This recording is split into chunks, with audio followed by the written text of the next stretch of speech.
जगन्नाथ सांग माने भौणी माने माँ मौसी माने आज मुझे नूतन रेसिपी नहीं धरी आसी आपण मैंने प्रथम ये हूँ बैगन ये हूँ टमाट ये हूँ पियाज चुन चुन हो कटाई ये हूँ लंका चुन चुन हो कटा हो ये हूँ रसुण पूरा छोट छोट कर टिक कटा हो ये फ्रीडम सोरिष तेल ये हूँ टाटा नमक जो आयोडीन नमक या खाइले आपणकर आयोडीन आपणकर आयोडीन रो अभाव रहिबनी ए जिनसटा को खाइले आपणकर गोटे एक्स्ट्रा आइटम ये आपणकर याकू आपण कोथरे खाइ परबे भात रे खाइ परबे रुटी रे खाइ परबे सब थरे ए साइड आइटम रहिला तो चलंतु आम प्रस्तुत करबा केमिति बैगन चकटा देखंतु सर्वप्रथमे बैगन को आमे सर्वप्रथमे बैगन को आतरे जस्ट चकड़ीबे ये भाया चकड़े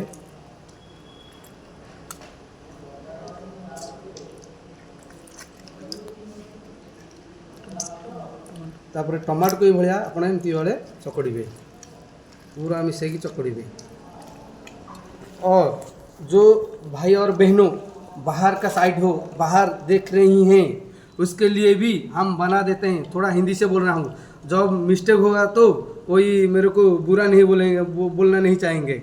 तो पहले बैगन और टमाटर को अच्छी तरीके से निचोड़ना है और उसके बाद ऐसे निचोड़ेंगे, ऐसे चकड़ाएंगे। उसके बाद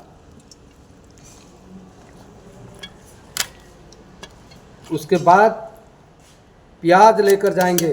प्याज और नहीं कि जीवे आपण माने पूरा ये भाया प्याज को पकेबे और उसके बाद हरी मिर्ची उसको लेकर जो छोटा छोटा कटा होकर उसमें से डालेंगे, छोटे भाव में काटिक आप डालिबे।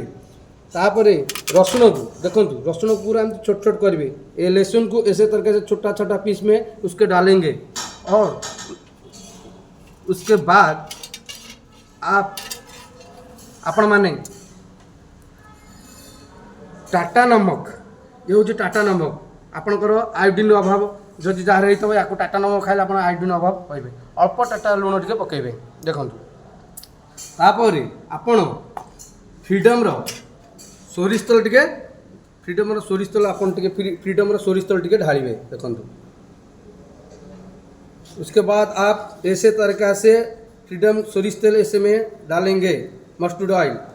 और उसके बाद आप इसको बैंगन को अच्छी तरीके से निचोड़ेंगे बा आपण माने माँ मौसी माने एमती ये भाया आपण चकड़ी चकड़ा चकड़ी करेंगे। आपण मानकर छोट छुआ को खुआइबे, आपण स्वामी स्त्री को खुआइबे, आपण माने आपणकर जेजे बापा को खुआइबे समस्त कि आपण माने एमती करके खुआइले से भारी खुशी होइबे, तांको आत्मा संतुष्ट हो।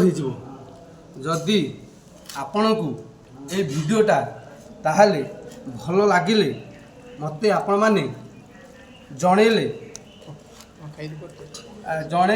ताहले मु आपण माननकु नूतन वीडियो रे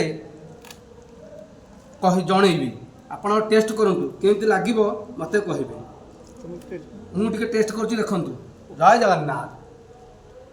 ओ झकास झकास जय जगन्नाथ।